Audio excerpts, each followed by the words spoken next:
After securing the right vocation, you must be careful to select the proper location. You may have been cut out for a hotel keeper, and they say it requires a genius to know how to keep a hotel. You might conduct a hotel like clockwork and provide satisfactorily for 500 guests every day.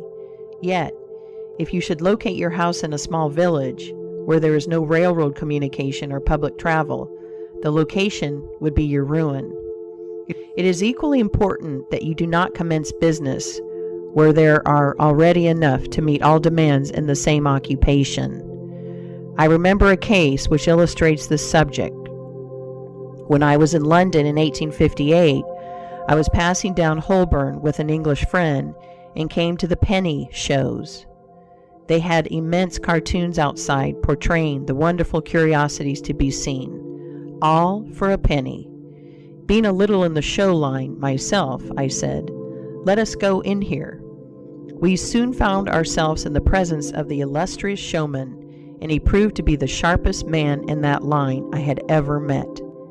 He told us some extraordinary stories in reference to his bearded ladies, his albinos, and his armadillos, which we could hardly believe, but thought it better to believe it than look after the proof. He finally begged to call our attention to some wax statuary and showed us a lot of the dirtiest and filthiest wax figures imaginable. They looked as if they had not seen water since the deluge. "What is there so wonderful about your statuary?" I asked. "I beg you not to speak so satirically," he replied. "Sir, these are not Madame Tussaud's wax figures, all covered with glit and tinsel and imitation diamonds and copied from engravings and photographs. Mine, sir, were taken from life.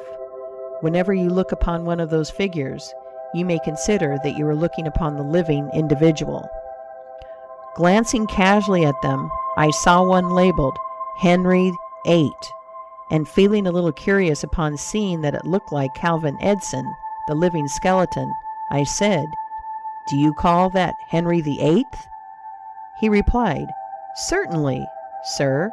It was taken from life at Hampton Court by special order of His Majesty on such a day." He would have given the hour of the day if I had resisted. I said, "Everybody knows that Henry VIII was a great stout old king, and that figure is lean and lank. What do you say to that?" "Why," he replied, "you would be lean and lank yourself if you sat there as long as he has." There was no resisting such arguments. I said to my English friend, "Let us go out. Do not tell him who I am. I show the white feather. He beats me." He followed us to the door, and seeing the rabble in the street, he called out, "Ladies and gentlemen, I beg to draw your attention to the respectable character of my visitors," pointing to us as we walked away. I called upon him a couple of days afterwards, told him who I was, and said, "My friend, you are an excellent showman, but you have selected a bad location." He replied, "This is true, sir. I feel that all my talents are thrown away, but what can I do?" "You can go to America," I replied. "You can give full play to your faculties over there. You will find plenty of elbow room in America. I will engage you for 2 years. After that, you will be able to go on your own account." He accepted my offer and remained 2 years in my New York museum. He then went to New Orleans and carried on a traveling show business during the summer. Today, he is worth $60,000 simply because he selected the right vocation and also secured the proper location. The old proverb says, 3 removes are as bad as a fire, but when a man is in the fire, it matters but little how soon or how often he removes.